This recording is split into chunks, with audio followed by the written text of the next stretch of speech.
vocês estão, como que vocês se encontram. Eu estou muito ansioso para poder compartilhar com vocês tudo o que eu estou aprendendo em Atos capítulo 10. Então que Jesus possa nos iluminar, que o Espírito Santo possa abrir seu entendimento hoje. E eu dedico a você que não só quer ser um estudioso da palavra de Deus, mas que também quer ensinar outros, quer ensinar jovens, quer ensinar crianças, quer ensinar adultos, quer ensinar idosos. Você quer fazer discípulos de Jesus, porque esse é o nosso objetivo. Nós não estamos aprendendo aqui a palavra de Deus só para ganhar mais conhecimento e por uma discussão a gente ganhar pelo discurso. Nós estamos aqui aprendendo para que nós possamos ganhar almas, fazer discípulos de Jesus.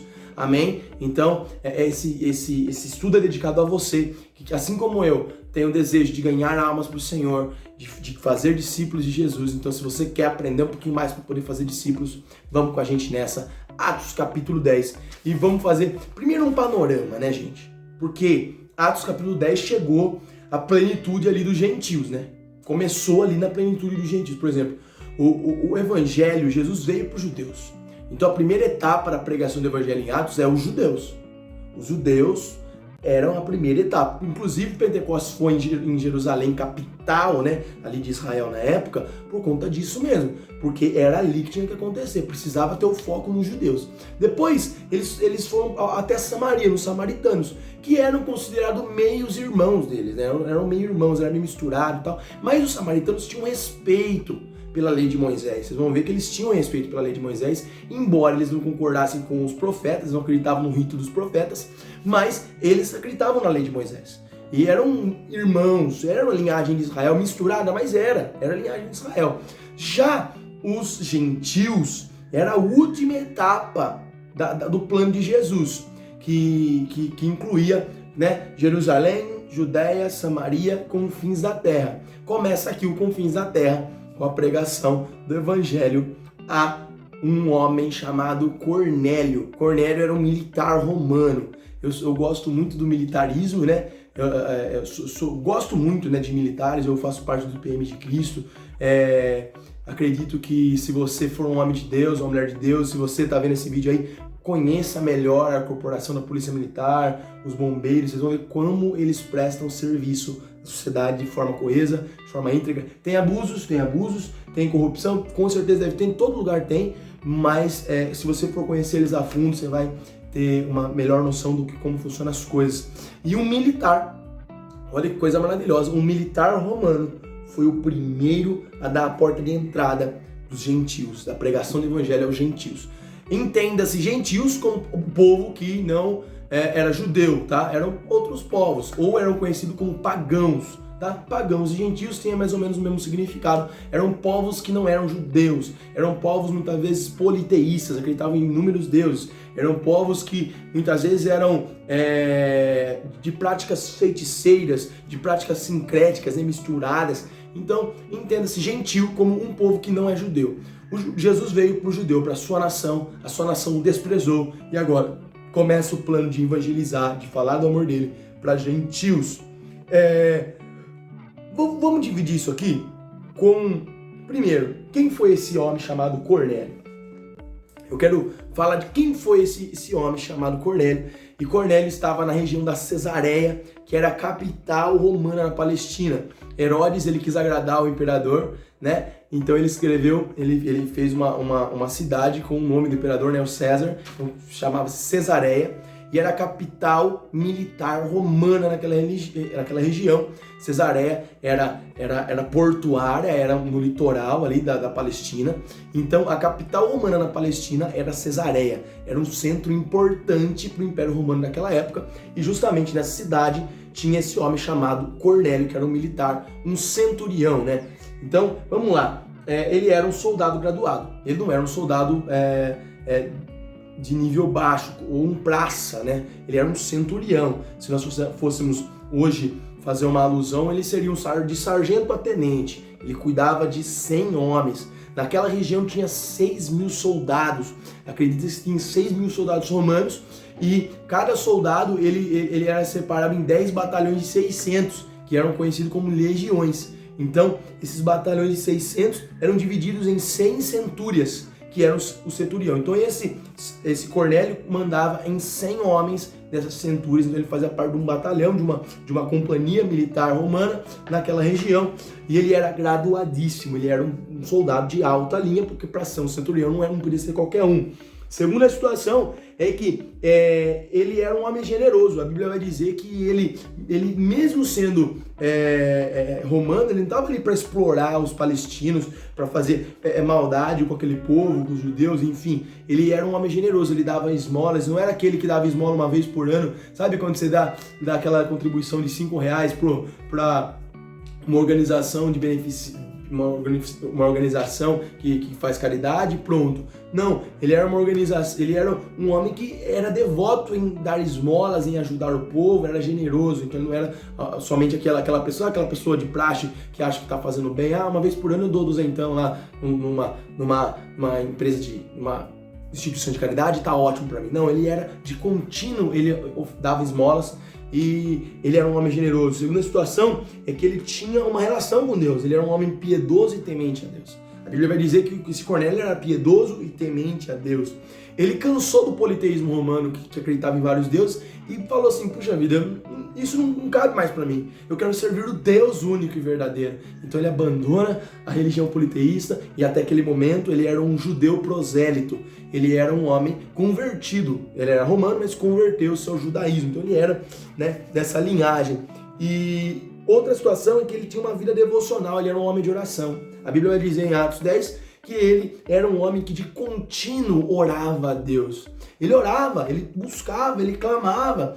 E isso deve também estar na sua vida aí, entender que tem muita gente que ainda não conheceu Jesus, que talvez tenha uma vida mais piedosa que a sua, mais generosa que a sua. De repente a pessoa, ela ora até mais que você, ela busca, ela clama a Deus mais do que você. É um ponto que nós temos que levar em consideração. Cornélio nem conhecia Cristo ainda e tinha mais vida de oração do que muitos que se dizem conhecer o Filho de Deus, o Senhor Jesus. Outra situação é que, quanto à sua família, ele era um líder exemplar. Ele não era só um homem bonitão fora de casa, centurião romano, mas da porta de casa para dentro, um lixo, um mau marido, um mau pai.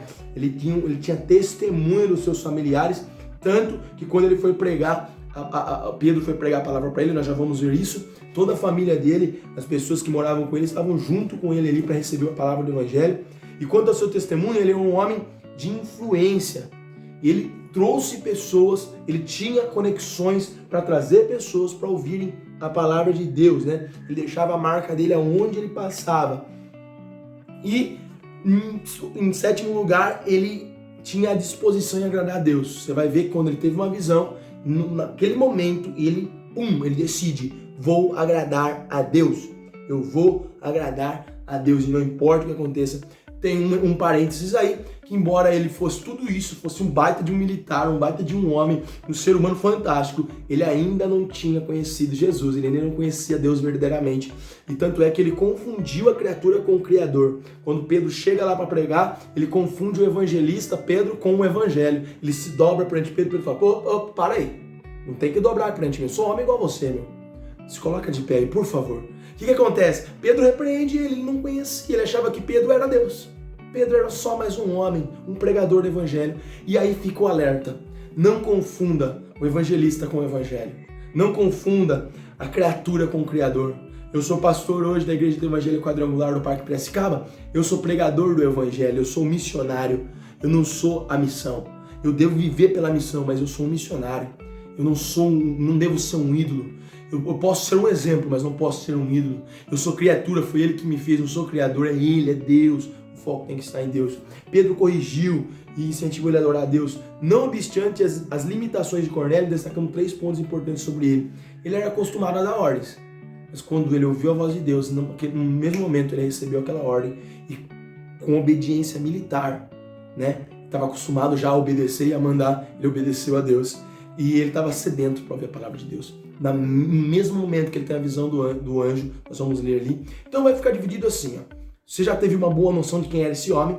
Então nós vamos ver que Deus, ele trabalhou na vida do Cornélio antes de entregar a mensagem para ele. Atos 10, de 1 a 8 vai revelar isso. Vamos ler? Atos 10, de 1 a 8. Ele vai dizer assim, Havia em Cesareia um varão por nome Cornélio, centurião da corte chamada italiana, piedoso e temente a Deus, com toda a sua casa, sua família, né? O qual fazia esmolas ao povo e de contínuo orava a Deus. A este, quase a hora nona do dia, viu claramente numa visão um anjo de Deus que se dirigia a ele e dizia a Cornélio, o qual, fixando os olhos nele e muito atemorizado, disse: que é, Senhor? E disse-lhe: as tuas orações e as tuas esmolas têm subido em memória de mim. Agora, pois, envia homens a Jope e manda chamar a Simão, que tem por nome Pedro.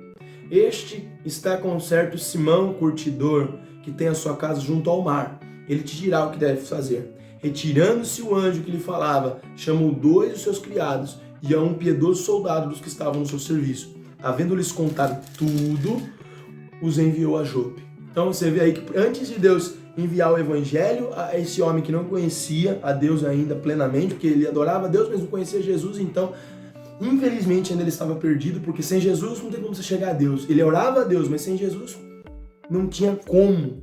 Ele prepara esse Cornélio, ele manda um anjo entregar uma visão para ele e de pronto ele obedece, ele obedece. E aqui eu quero ler o texto de João 17:17 que diz assim, ó, Jesus falando: se alguém quiser fazer a vontade dele, Deus, conhecerá a respeito da doutrina, se ela é de Deus ou se falo por mim mesmo. Jesus, ele diz assim, ó, você quer conhecer a vontade de Deus, você precisa da doutrina, você precisa do evangelho. Se você não ouviu o evangelho, você pode adorar qualquer coisa, menos Deus. O louco, mas você fala que ele adorava a Deus, que ele esmolava a Deus, que ele orava, e assim, ele era um religioso, mas ele ainda era um perdido. Talvez você está ouvindo esse vídeo e você é um baita de um religioso. Talvez você é um católico pesadão, você vai para as missas, você busca, mas você ainda não conheceu de fato Jesus. Talvez você seja um baita de um religioso, você ora na sua casa, dobra seus joelhos, fala com Deus. Talvez você lê até a Bíblia, mas você às vezes é um religioso e não conheceu de fato Jesus. E aqui a Bíblia diz: se alguém quiser de fato conhecer a vontade de Deus, conhecerá a respeito da doutrina, quer dizer, do Evangelho, e se ela é de Deus ou se fala por mim mesmo. Olha que maravilhoso, ali se cumpre. Deus prepara Cornélio para receber a palavra. Tá, você é de Deus mesmo, você é um gentil, você é romano, mas você anseia por Deus, então eu vou te dar Deus. Tem muita gente, se você está ansiando por Deus aí, mas você ainda não conheceu Jesus, eu quero ministrar que depois desse estudo você possa entregar a sua vida a Jesus. E Ele será aquele que vai redimir você de novo, vai trazer você de volta a Deus, porque Ele disse que Ele é o caminho até Deus. Não há outro caminho para chegar ao Pai senão por Ele. Fica a dica aí para você. E aí vamos lá. Deus fala com Cornélio, prepara ele. E a 48 quilômetros de distância, vamos colocar aqui daqui em São Pedro, um pouquinho mais, ou daqui até na Serra de São Pedro, Piracicaba até São Pedro, 48 quilômetros de distância, ele manda chamar Pedro, que estava na cidade de Jope. E aí vamos conversar aqui. Pedro, ele estava na cidade de Jope. E você lembra que no Antigo Testamento, o profeta Jonas estava na cidade de Jope e de Jope ele foi embora. Ele fugiu do Senhor, ele não quis pregar o evangelho aos gentios também, no caso, os assírios, na cidade de Nínive, os ninivitas. Jonas fugiu. Jonas não quis saber. Jonas meteu a cara embora, fugiu. Mas naquela mesma cidade onde teve um profeta fujão, teve um homem de Deus, um apóstolo, que obedeceu à voz do Senhor e foi pregar o evangelho aos gentios. Então era na cidade de Cesareia até a cidade de Jope. Pedro está na cidade de Jope, Cornélio está na de Cesareia. E aí diz, o Espírito depois que prepara Cornélio, vamos dividir assim, ele prepara o pregador. Olha que maravilhoso. Antes ele prepara o ouvinte e agora ele prepara o pregador para falar com o ouvinte. Do versículo 9 ao versículo 22, ele vai preparar Pedro. Veja, no dia seguinte, pega a tua Bíblia aí, Atos 10, 9. No dia seguinte, indo eles seu caminho, estando lá perto da cidade, subiu Pedro ao terraço para orar, quase a hora sexta. E tendo fome, quis comer. E enquanto lhe preparavam, sobreveio-lhe um arrebatamento de sentidos. E viu o céu aberto e que descia um vaso, como se fosse um grande lençol atado pelas 4 pontas, e vindo para a terra, no qual havia de todos os animais, quadrúpedes e répteis da terra e aves do céu. Foi-lhe dirigida uma voz: levanta-te, Pedro, mata e come. Mas Pedro disse: de modo nenhum, Senhor, porque nunca comi alguma coisa imunda. E segunda vez lhe disse a voz: não faças tu comum ao que Deus purificou. E aconteceu isso por 3 vezes, e o vaso tornou a recolher-se no céu. Estando Pedro duvidando entre si acerca do que seria aquela visão que tinha visto, eis que os varões que foram enviados por Cornélio bateram na porta. Então imagina aí, ele tendo aquela visão, quando acaba a visão, alguém bate na porta da casa deles, né? E estando Pedro duvidando entre si acerca daquela visão, os varões bateram a porta, versículo 18. Chamando, perguntaram de Simão, que tinha por sobrenome Pedro e morava ali. E pensando Pedro naquela visão, disse-lhe o Espírito: eis que 3 varões te buscam. Levanta-te, pois, e desce, e vai com eles, não duvidando, porque eu os enviei. Descendo Pedro para junto dos varões que lhe foram enviados por Cornélio, disse: sou eu a quem procurais. Qual é a causa que estáis aqui? E eles disseram: Cornélio, o centurião, varão justo e temente a Deus, e que tem bom testemunho de toda a nação dos judeus, foi avisado por um santo anjo para que te chamasse à sua casa e ouvisse as tuas palavras. Que maravilhoso, né? Cornélio está ali sendo preparado por Deus para receber o evangelho, e esse mesmo Deus que prepara Cornélio para receber a palavra, o Espírito Santo vai lá e prepara Pedro para receber a palavra. E vamos lá. Quando ele vê aquela visão desse lençol descendo com vários tipos de animais, tinha animais limpos e animais impuros. Tinham todos os tipos de répteis, quadrúpedes, enfim. E segundo as prescrições de Levítico 11, eram animais que pela lei mosaica eram tidos como impuros. Então, tinha animais impuros. E quando o anjo fala, mata e come, ele está falando assim, opa, eu não vou comer. Agora, vamos fazer uma pergunta aqui. Pedro disse, de modo nenhum, Senhor. Mas se ele é Senhor, como que você pode falar não para um Senhor? Como que você pode... O Senhor manda você fazer algo e você de modo nenhum, Senhor. Tem muita gente que desobedece a voz de Deus, meu. Tem muita gente que Deus te dá uma ordem e a pessoa fala assim, não, imagina, Deus. Não vou fazer isso não. Tem ordem que às vezes a gente não consegue entender que Deus está falando. Lembra que eu sempre falo aqui nos vídeos que a revelação de Deus para o homem, ela acontece de forma gradativa e progressiva. Então, o tanto que Deus se revelou lá em Gênesis para os patriarcas, ele foi se revelando ao longo da história. E hoje nós temos a plenitude do Espírito Santo. Nós estamos no período da graça, na dispensação da graça. E hoje nós temos a plenitude de Deus a cada dia. Na sua vida também é assim. Conforme você vai caminhando com Deus, Ele vai te revelando a vontade dEle, quem Ele é para você. É progressivo, é gradativo. Conforme você anda, Ele vai mostrando. Quando eu fui para a Igreja do Evangelho Quadrangular lá para assumir lá em fevereiro desse ano, eu não sabia qual a visão que eu ia colocar de igreja. O Senhor falou assim, não se preocupa com isso, que eu vou te mostrar no caminho. Vai caminhando que eu vou te mostrar no caminho o que eu quero de igreja. E é maravilhoso que a gente tem que andar com Deus. Não saber exatamente o que Deus quer na risca, eu quero isso especificamente para sua vida, faz você buscar em Deus em oração, em relacionamento todo dia. Você lembra que Moisés, em todos os momentos, ele feria com o cajado. Ele usa o cajado para abrir o mar, ele usa o cajado para ferir a rocha na primeira vez e sai água, ele usa o cajado para algumas ocasiões ali no início da jornada de Israel, saindo do Egito e indo para a terra da Palestina. Agora veja que lindo, chega um momento que Deus fala assim, opa, não bate na rocha, fala a rocha. E o que ele faz? Ele usa o cajado de novo e fere a rocha. Sabe por quê? Porque se Deus te dá um padrão, é assim que eu quero, e mostra para você antes de você chegar no final, você para de depender dele. Você sempre vai fazer do mesmo jeito. E às vezes Deus usou eu muito com células. Será que Deus quer que eu trabalhe com células hoje? Eu não sei, eu estou buscando nele se ele quer.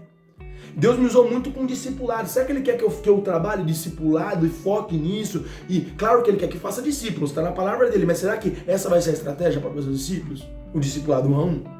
Eu vou ter que buscar nele. E você vê que ele fala para o Senhor, de modo nenhum, Senhor, ele discute com o Senhor. Você me ensinou que não pode comer, em Levítico 11, a visão mosaica, que eu não posso comer. Como que você manda eu matar e comer? O Senhor vai te revelar no meio do caminho. O Senhor revelou. E aí depois, ele precisa de uma confirmação. Deus fala com ele, depois alguém bate na porta. Aqueles 2 criados do Cornélio e mais um guarda batem na porta. E fala assim para ele, Cornélio tá mandando chamar você lá. Naquele momento ele entende. Às vezes Deus fala com você e você não entende. Aí Deus usa um pastor numa pregação para falar com você. Às vezes Deus fala com você na palavra, Ele fala com você através de suas orações, fala no seu coração, mas você não quer obedecer, você não entende. Aí Deus usa um irmão que vai lá e fala para você. Aí você, é verdade. Sabe por quê? Às vezes nos falta fé. Mas também tem a parte boa de tudo isso, que às vezes não nos falta fé. Às vezes nós estamos inseguros e Deus usa pessoas para falar conosco. Deus quer falar pessoalmente com você, mas Ele também pode usar pessoas para falar com você. E aí, você vê que na visão judaica, vamos lá, na visão judaica, eles não estavam indo ainda pregar para os gentios. Eles tinham se limitado aos judeus prosélitos, né, ali, e que já tinha sido pregado para aquele homem etíope, então ele era um prosélito, mas... E os samaritanos que não eram judeus, mas eram meio irmãos, eles acreditavam na lei mosaica, então eles tinham na cabeça deles o seguinte, Jesus vai vir, vamos converter a nação judaica inteira. Essa era a visão do discípulo, vamos converter a nação judaica inteira a Jesus, o Messias vai vir, e aí, como o reino, nós vamos estabelecer o governo do Messias na terra.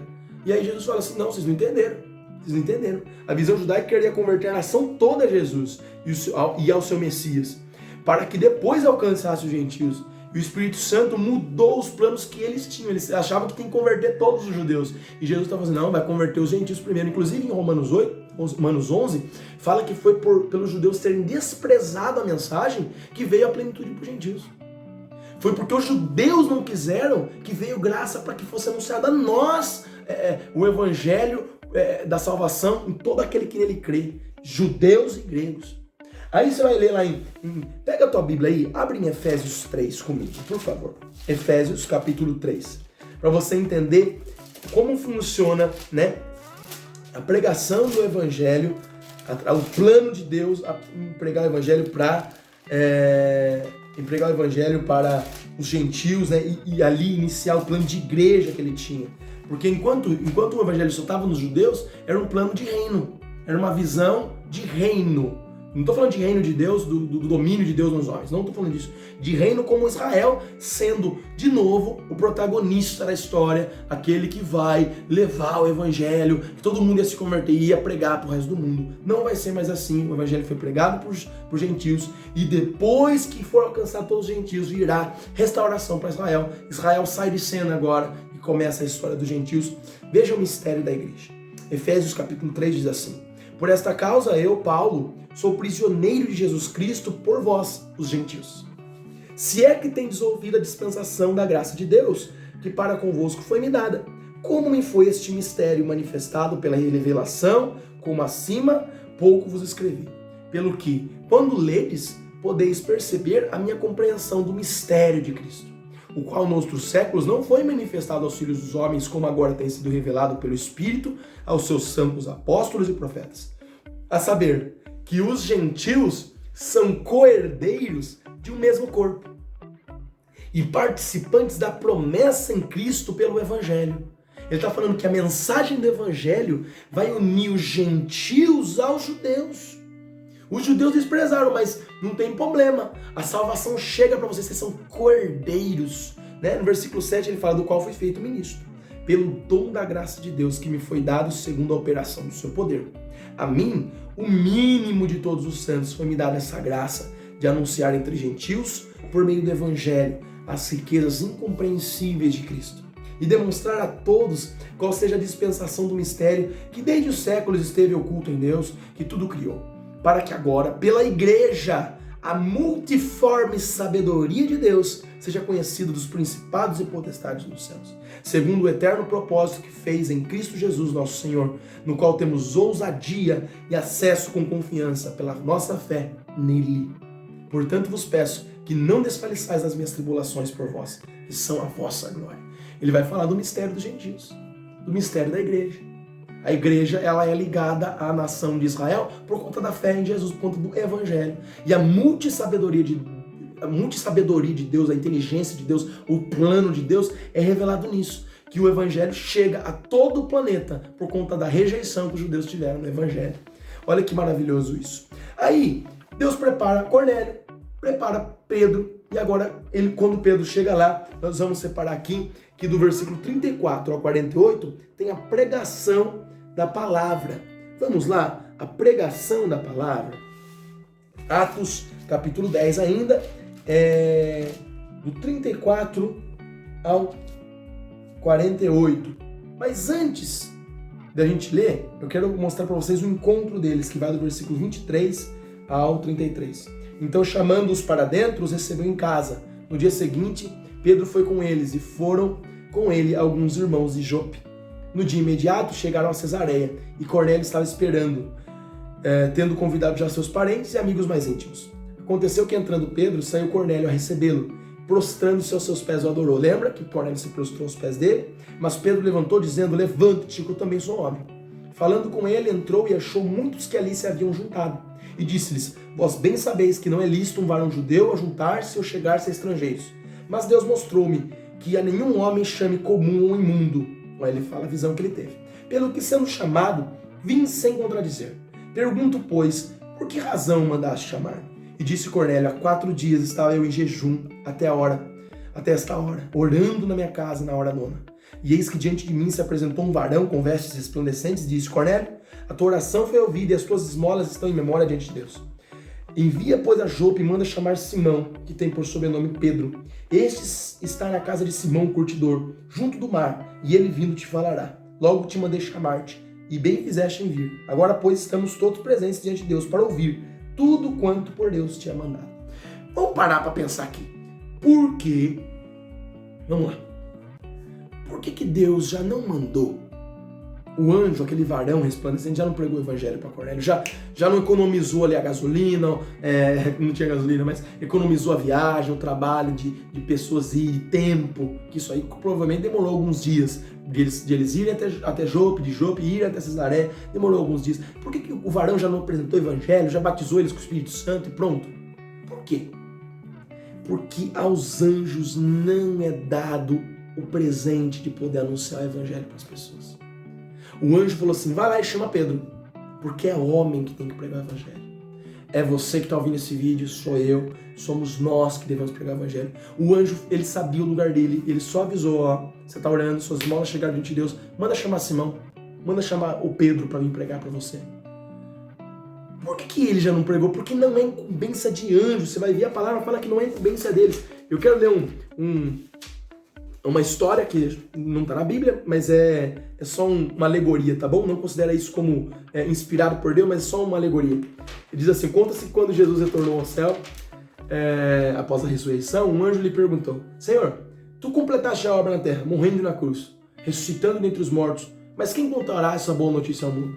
Então, Jesus respondeu: eu deixei 12 homens preparados para essa tarefa. E o anjo respondeu: mas Senhor, se eles falharem? Jesus prontamente respondeu: se eles falharem, eu não tenho outro método. O método de Deus para alcançar o mundo com o evangelho é a igreja. Não tem outro jeito. Não tem um anjinho descendo falando de Deus. Só tem o evangelho, homens indo pregar a palavra de Deus. Pessoas indo falar do amor de Jesus para outras. Como que o Irã, os países não alcançados vão conhecer Jesus se nós como igreja nos movimentarmos para pregar o evangelho, para enviar missionários para ir falar para eles lá do amor de Deus? Não tem como o evangelho chegar sem homens. Deus mandou homem pregar o evangelho, não mandou anjo. A pessoa pode ter uma visão de anjo, mas um anjo nunca pode pregar o evangelho para aquela pessoa. Ele pode até mostrar a revelação que Jesus é Deus, mas ele não. Quem vai mostrar, quem vai ensinar aquela pessoa é um homem, é um ser humano. Agora vamos lá. Do versículo 34 ao versículo 48 é a pregação. E nessa pregação, você vê que ele diz assim, do versículo 34: e abrindo Pedro a boca, disse: reconheço por verdade que Deus não faz acepção de pessoas. Mas aquele que lhe é agradável, aquele que em qualquer nação o teme e trabalha o que é justo. Para um pontinho, ele fala assim, que o teme que obra o que é justo, o que trabalha o que é justo, o que faz o que é justo. Ele não está falando que a salvação vem pelas obras das mãos. Inclusive, em Hebreus 11:6 diz que sem fé é impossível agradar a Deus, porque é necessário que aquele que se aproxima de Deus creia que Ele existe e que é galardoador do que eles que o buscam. Então, sem fé, ele não ia fazer nada de bom e justo. Mas quando ele fala que aquele homem fez o bravo que era justo em todas as nações que obram, que fazem o que é justo, que é reto, ele está falando assim, que aquela fé que havia em Cornélio o levava a fazer o que era reto. E a palavra que ele enviou aos filhos de Israel anunciando a paz por Jesus Cristo, e este é o Senhor de todos. Essa palavra vós bem sabeis, veio por toda a Judéia, começando pela Galiléia, depois do batismo que João pregou. Como Deus ungiu a Jesus de Nazaré, olha isso, com o Espírito Santo, com virtude, o qual andando fazendo bem e curando todos os oprimidos do diabo, porque Deus era com ele.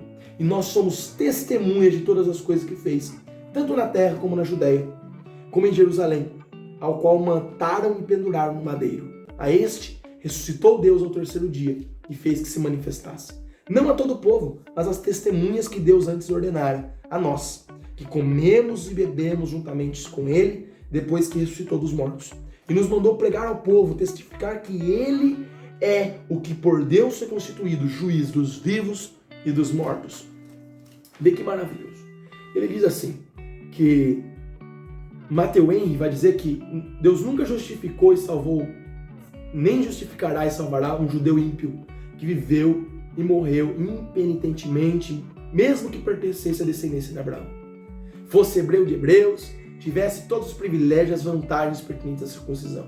Ele retribuirá indignação e ira, tribulação e angústia sobre toda a alma que faz o mal, primeiramente o judeu, cujos privilégios da religião, em vez de protegê-lo do juízo de Deus, agravam-lhe a culpa e a condenação. Veja que coisa.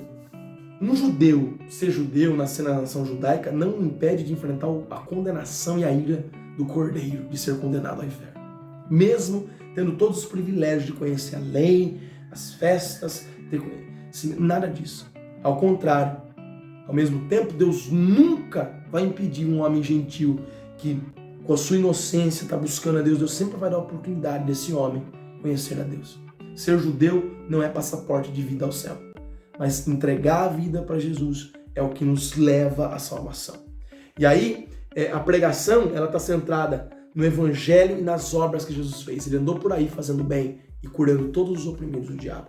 O evangelho está centrado na morte de Cristo. Ele morreu, foi pendurado no madeiro.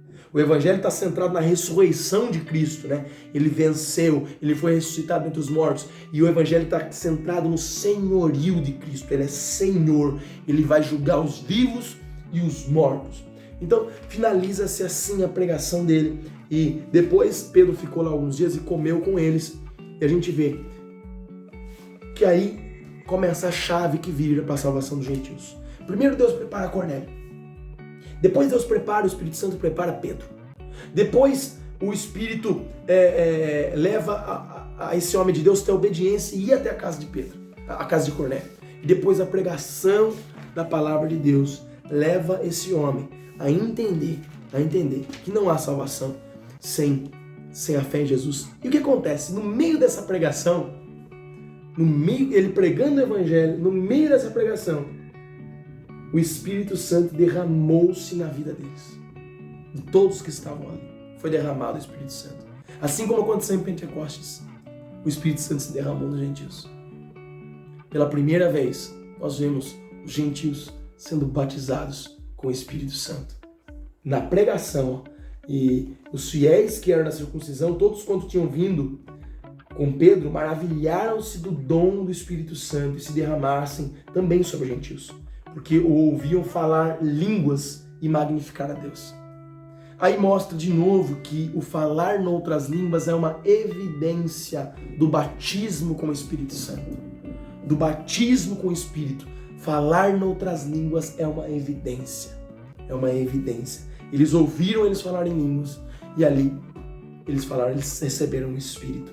Então respondeu Pedro, pode alguém porventura recusar água para que não sejam batizados estes, que também receberam como nós o Espírito Santo? Então você vê que em Atos 2, eles creem e são batizados com água, para depois receberem o batismo com o Espírito. Aí em Atos 8, de novo, os samaritanos, eles creem, são batizados na água, depois os apóstolos vão lá, impõem as mãos sobre eles, eles são batizados com o Espírito Santo. Em Atos 10 muda o padrão. Eles creem, recebem o Espírito Santo e depois são batizados na água. Olha o padrão de Deus aí. Não dá para você padronizar Deus. Você quer colocar Deus na regrinha doutrinária que você tem na sua igreja. Cara, se Deus quiser pegar o viciado em droga que estava na rua ontem e ele entregar a vida dele para Jesus hoje e ele ir no culto amanhã, ele pode ser batizado com o Espírito Santo ali.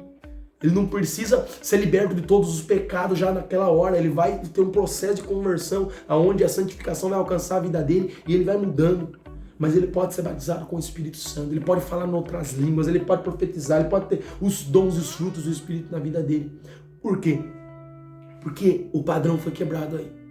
Primeiro crê, batiza na água, batiza no Espírito. Não é bem assim. Deus não tem esse padrão. Quando a pessoa crê, ela já pode ser batizada com o Espírito Santo. Talvez aqueles romanos, aquela família de Cornélio, nem tivesse apresentado nenhuma evidência de salvação, de conversão. Mas o Espírito Santo pegou eles ali. O Espírito Santo os batizou, os selou. E ali, depois disso, eles foram batizados nas águas. Versículo 49, mandou que fossem batizados em nome do Senhor. Então rogaram-lhe que ficassem com eles por alguns dias. Olha que maravilhoso, o cara não queria comer coisa impura, ficou lá alguns dias comendo com gentios. É claro que depois Pedro vai fraquejar na fé e vai ficar com medo de comer com gentios, mas nesse primeiro momento a gente vê que o evangelho chega aos gentios. Deus, ele quebra paradigmas, Deus quebra alguns posicionamentos para mostrar que ali ele está iniciando um projeto chamado igreja. Os judeus não entendiam, os judeus achavam que todo mundo ia se converter e aí a nação de Israel ia levar o evangelho para o mundo. Não. Primeiro, Jesus mostra, não, vocês vão pregar para os confins da terra. Os gentios vão conhecer Jesus. Os gentios vão se entregar para Jesus. Quando chegar a plenitude dos gentios, eu vou restaurar a tenda caída de Davi. A profecia, você vai ler lá em Atos 15, do versículo 13 ao versículo 18, ele diz assim, havendo-se ele calado, tomou Tiago a palavra, dizendo, varões e irmãos, ouvi-me. Simão relatou como primeiramente Deus visitou os gentios para tomar destes um povo para o seu nome. Com isto concordam as palavras dos profetas que está escrito, depois disto voltarei, reedificarei o tabernáculo de Davi, que está caído, levantá-lo-ei das suas ruínas, tomarei a edificá-lo, para que o resto dos homens busque ao Senhor, todos os gentios sobre os quais o meu nome é invocado, diz o Senhor, que faz todas essas coisas que são conhecidas desde toda a eternidade. Você vê que a igreja, os líderes da igreja, os judaizantes, os que eram da circuncisão, que eram judeus e acreditavam que Jesus era o Messias, porque até então o cristianismo era uma forma de judaísmo, que acreditava na lei, nos profetas e que Jesus era o Messias. Mas ali começa a entregar a palavra para os gentios. A pregação do evangelho para os gentios, para os pagãos, faz eles serem salvos. E eles também fazem parte da família de Deus. Eu quero finalizar dizendo que a conversão dos judeus representa um grande problema naquele momento para os crentes judeus, dos gentios, né? A conversão dos gentios representava um problema para os judeus, porque eles não entendiam o mistério da igreja, né? O gentio é cordeiro, se torna cordeiro. E se tem uma coisa que a gente deve levar em conta é que nós devemos fazer discípulos de todas as nações em oração. Essas pessoas devem ser batizadas, devem ser incentivadas, a gente deve buscar pelo batismo com o Espírito Santo. Essas pessoas devem batizar-se nas águas, fazerem parte de uma igreja local, assumirem compromisso como família de Deus. E nós devemos alcançar novos convertidos com muitas orações e com lágrimas, como está escrito em Salmos 126, 5 e 6. Os que semeiam com lágrimas cegarão com alegria. Aquele que leva a semente andando e chorando voltará sem dúvida com alegria, trazendo consigo os feixes. Que nós possamos orar, chorar pelas pessoas, pelos perdidos, e possamos pregar o evangelho sem barreiras, sem preconceitos, sem qualquer tipo de religiosidade. Amém? Que Deus te abençoe. Esse é o estudo de Atos capítulo 10. E quem sabe semana que vem nós vemos com Atos capítulo 11. Compartilhe esse vídeo, não deixa, às vezes você gosta de estudo, compartilhe, coloca no seu Facebook, no seu status, dá um like, comenta nesse vídeo. Fazendo isso, você vai ajudar esse vídeo a ter mais relevância. E aí mais pessoas vão ver sobre estudo, sobre aprofundamento na palavra. Que Deus te abençoe.